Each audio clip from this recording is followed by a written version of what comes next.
तिळाचे लाडू हाताला चटके न लागता काही सेकंदामध्ये वळायचे आहेत, तर या पद्धतीने बनवून एकदम परफेक्ट अशी मी तुम्हाला रेसिपी सांगितलेली आहे. यामध्ये आपण पाक बनवणार नाही आहोत किंवा हाताला चटकेही लागणार नाही आहेत लाडू बनवताना, आणि एक समान मस्त असे गोल गरगरीत लाडू तुम्ही बनवू शकता. तर यासाठी रेसिपी पूर्ण पहा. एकदम खुसखुशीत लाडू होण्यासाठी योग्य प्रमाणामध्ये कोणती काळजी घ्यायची आहे, कसे लाडू बनवायचे ते मी डिटेलमध्ये तुम्हाला सांगणार आहे. तर रेसिपी पूर्ण पहा म्हणजे तुम्हाला कळेल. आणि जर रेसिपी आवडली तर चॅनलला लाईक्स, कमेंट्स आणि सबस्क्राईब करायला विसरू नका. सोबतच बेल आयकॉनवरतीही नक्की क्लिक करा, म्हणजे काय होईल, माझ्या नवीन रेसिपीची नोटिफिकेशन लगेचच तुमच्यापर्यंत पोहोचेल. तर लाडू बघू शकता किती खुसखुशीत झालेली आहेत, जराही कडक होत नाही. तर आता बघूया प्रमाण. तर इथे बघा मी अर्धा किलोच्या प्रमाणामध्ये घेतलेले आहेत लाडूचं. तर अर्धा किलो आपण तीळ घेतलेले आहेत. हे ना मी अनपॉलिश तीळ घेतलेले आहेत, तुम्ही पॉलिशवाले तीळही घेऊ शकता. तर अर्धा किलो घेतलेले आहेत. त्यानंतर जेवढे आपण तीळ घेतलेले आहेत ना, त्याचंच आपण तेवढ्याच प्रमाणामध्ये आपण घेणार आहोत गूळ. तर हे लक्षात ठेवा, जेवढं तीळ घेणार आहोत तेवढंच आपण गूळ घेणार आहोत. तर इथे मी चिक्कीचा गूळ नाही घेतलेला आहे, साधा गूळ घेतलेला आहे. चिक्कीच्या गुळामुळे काय होतं, जे लाडू आहेत ना कडक चिवट होतात. साधा गूळ घ्या. त्यानंतर 100 ग्रॅम मी घेतलेले आहेत इथे शेंगदाणे, किंवा तुम्ही जी फुटाणा डाळ येते ना तीही घालू शकता. आता प्रमाण मी तुम्हाला सांगितलेलं आहे. आता आपण वळूया गॅसकडे. तर आपल्याला काय करायचं आहे, तीळ आणि शेंगदाणे भाजून घ्यायचे आहेत. तर गॅसवरती असा पॅन वगैरे पसरत ठेवा, म्हणजे काय होतं, तीळ लवकर भाजले जातात आणि एक समान भाजले जातात. तर गॅस एकदम मंद वरतीच ठेवायचे बरं का.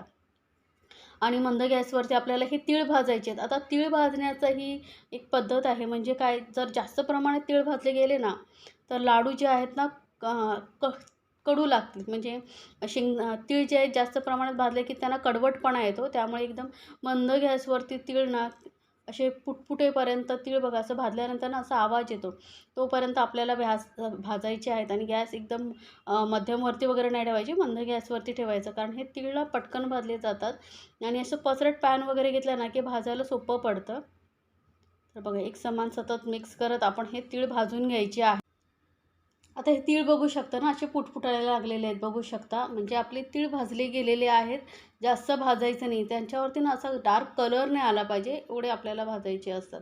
आता हे तीळ मी एका प्लेटमध्ये काढून घेते. त्यानंतर सेम पॅनमध्ये आपण भाजून घेणार आहोत शेंगदाणे. तर काय करायचं माहिती आहे, तीळ आणि शेंगदाणे आपल्याला भाजायचे असतं तेव्हा पहिले तीळ भाजून घ्यायचं, कारण पॅन जास्त तापलेलं नसतं. आणि जर पहिले सुरुवातीला शेंगदाणे भाजायला गेलात ना, तर पॅन जास्त तापेल आणि तीळ मग व्यवस्थित भाजले जाणार नाही. त्यामुळे आपण तीळ आधी भाजून घेतले, त्यानंतर शेंगदाणे येतात. आता बघा, शेंगदाणेही आपल्याला जास्त लालसर होईपर्यंत भाजायचे नाहीत. बघा, हलका हलका कलर आलेला आहे. त्यानंतर असं चेक करून बघायचं, साल निघतंय ना, म्हणजे एवढेच आपल्याला शेंगदाणे भाजायचे, जास्त नाही. आता हे दोन्ही शेंगदाणे आणि तीळ आपण थंड करून घेऊया. पूर्णपणे थंड करून घ्यायचे आहेत आपल्याला तीळ आणि शेंगदाणे. आणि शेंगदाण्याची जी आहेत आपल्याला सालं काढून घ्यायची आहेत.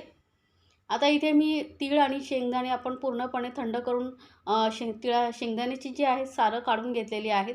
आता पुढे काय करायचं आहे ते पाहूया. आपल्याला ना एक मिक्सर जार घ्यायचं आहे आणि त्यामध्ये आपण हे शेंगदाणे जे आहेत थोडेसे ना असे, एका शेंगदाण्याचे 2-3 तुकडे होतील एवढेच आपल्याला फोडून घ्यायचे आहेत. पावडर करायची नाही बरं का. एक पल्स मोडवरती काही एक सेकंदभर आपण असं फिरून घ्यायचं, म्हणजे काय होतं, जास्त पावडरही होत नाही आणि शेंगदाणेही असे अख्खे अख्खे राहतात. बघा, फोडून घ्यायचे. एवढंच आपल्याला हे शेंगदाणे वाटून घ्यायचे. आता सेम मिक्सर जारमध्ये आपण काय करणार आहोत, हे जे तीळ आपण घेतले भाजलेले आहेत त्यामधले थोडे तीळ वाटून घ्यायचे आहेत आपल्याला. वाटून म्हणजे एकदा पीठ नाही करायचं आहे, थोडेसे दरदरीत वाटून घ्यायचं. यामुळे काय होतं माहिती आहे का, आपले जे लाडू आहेत ना ते खुसखुशीत होतात, चिवट किंवा कडक होत नाही. तर ही टिप जी आहे ना तुम्ही लक्षात ठेवा, म्हणजे तुमचे लाडू परफेक्ट होतील. तर हे बघा, शेंगदाणे मी आता वाटून घेतल्यानंतर आपण ही तिळी असे दरदरीत असे वाटून घेतलेले आहेत. काही काही लोकं काय करतात माहिती आहे, पूर्ण शेंगदाणे तीळही वाटून घेतात, पण असे अर्धे वाटून घेतल्यानंतर ना लाडू दिसायलाही खूप सुंदर दिसतात. आता सेम पॅनमध्ये आपण घेतलेलं आहे तूप. तर 1 चमचा मी तूप घेते आहे. तूप थोडंसं घालायचं, म्हणजे काय होतं, लाडूला जी आहे ना अशी चकाकी छान येते, शाईन छान येते. त्यामुळे तूप घेतलेले आहे. आता तूप वितळलं की यामध्ये घालूया गूळ. तर जसं मी सांगितल्याप्रमाणे इथे मी साधा गूळ घेतलेला आहे, चिक्कीचा गूळ घेतलेला नाही आहे. चिक्कीच्या गुळामुळे जे लाडू आहेत ना चिक्कीसारखे कडक होतात. त्यामुळे आपण इथे साधा गूळ घ्यायचा आहे. आता गूळ आपण पाक वगैरे बनवायचा नाही आहे आपल्याला. गूळ फक्त आपल्याला वितळवून घ्यायचा आहे. तर मिक्स करत राहायचं आणि आपल्याला 1 तारी 2 तारी पाक वगैरे असं आपल्याला जसं लाडूला बनवतात तसं काही करायचं नाही आहे. एकदम सोपी पद्धत आहे, कोणालाही सहज जमेल. काय होतं, पाक करण्याचा बनवायला गेलात तर पाक कडक झाला तर लाडूही कडक होतात, त्यामुळे काहीही गरज नाही आहे. फक्त आपण हा गूळ वितळवून घेणार आहोत. तर बघू शकता आता जसं जसं पॅन गरम होतं ना तसं गूळ वितळायला लागतो. जास्त पाक न करत राहिल्यामुळे काय होतं माहिती आहे, आपला गूळ जास्त गरमही होत नाही आणि हातालाही चटके लागत नाहीत. तर हा आपला गूळ आता वितळत चाललेला आहे बघा, मस्त असं वितळलेलं आहे. आता तुम्हाला मध्ये मध्ये असे बघा थोडे थोडे खडे दिसत असतील, तर काय करायचं ते जसं हलकं हलकं असं गरम होत जाईल ना तसं ते वितळत जातात. त्यामुळे आपण हलकासा असा 1 मिनिटभर पण नाही लागणार, काही सेकंद हलकासा असा अजून याला गरम करूया. आणि आता आपण वितळल्यानंतर गॅस करूया बंद. तर इथे ना आता मी हे गूळ छोटे छोटेच कण आहेत, त्यामुळे मी गॅस करणार आहे बंद. आणि हा जो पाक आहे आपल्याला, जो गूळ आहे असं मिक्स करत राहायचं आहे, म्हणजे त्याच्यामध्ये जे छोटे छोटे खडे आहेत ते आपोआप विरघळले जातील. फक्त असं मिक्स करत राहायचं आहे. त्यामुळे बघा जास्त पाक न बनवल्यामुळे ते जास्त गरमही होत नाही आणि लाडूही आपल्याला पटापट वळता येतात, हातालाही चटके लागत नाही. त्यामुळे ही पद्धत तुम्हाला कशी वाटली मला सांगायला विसरू नका बरं का. यात छान छान पद्धतीने माझ्या चॅनलवरती मी रेसिपी अपलोड करत असते, त्या तुम्ही पाहू शकता. आता यामध्ये ना मी घालते वेलची पावडर. साखरेमध्ये थोडी वेलची घालून वाटून घेतलेली आहे, ती घालून घेऊया. वेलची तुम्हाला आवडत असेल तर घाला. वेलचीमुळे ना मस्त फ्लेवर खूप छान येतो, लाडू खाताना मस्त लागतं. त्यामुळे मी थोडीशी वेलची पावडर घातलेली. आता वेलची पावडर मिक्स करून घेतलेली आहे.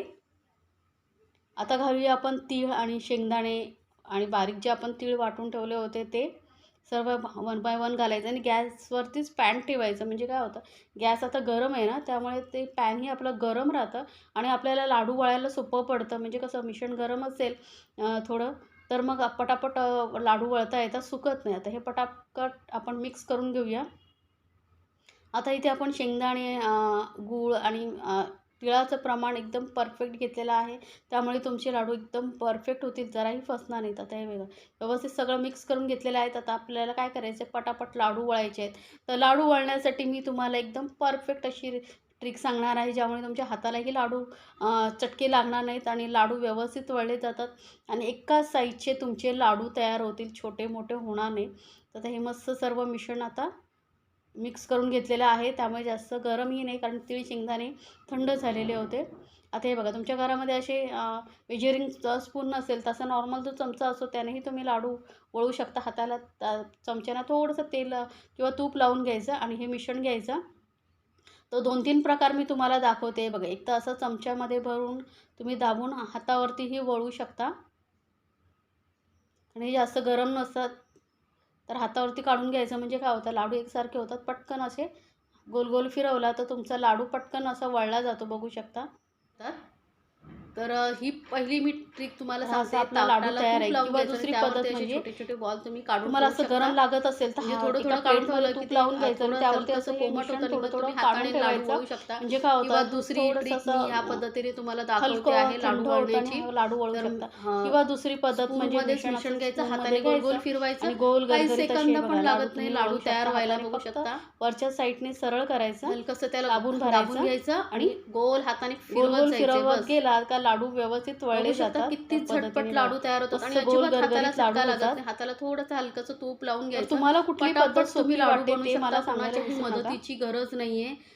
1 सेकंदही लागत नाही लाडू वळायला. हे बघा कसे मस्त पटापट काही सेकंदामध्ये तुम्ही एक लाडू वळू शकता. लाडू तुमचे तयार होतील. तुम्हाला गोल चमच्यामध्ये दाबून कशी वाटली मला कमेंट्समध्ये जरूर सांगा.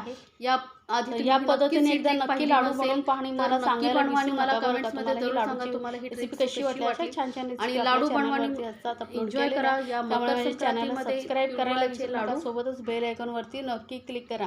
आणि रेसिपी आवडली तर चॅनलला लाईक, कमेंट आणि सबस्क्राईब करायला विसरू नका. सोबतच बेल बनवा आणि मला सांगायला अजिबात विसरायचं मला माझ्या नवीन रेसिपी. आणि तुम्ही हा व्हिडिओ कुठून पाहताय तेही मला सांगा, म्हणजे काय होईल मलाही कळेल की माझे व्हिडिओ याआधी तुम्ही नक्कीच पाहिले जात आहेत. ट्रिक पाहिली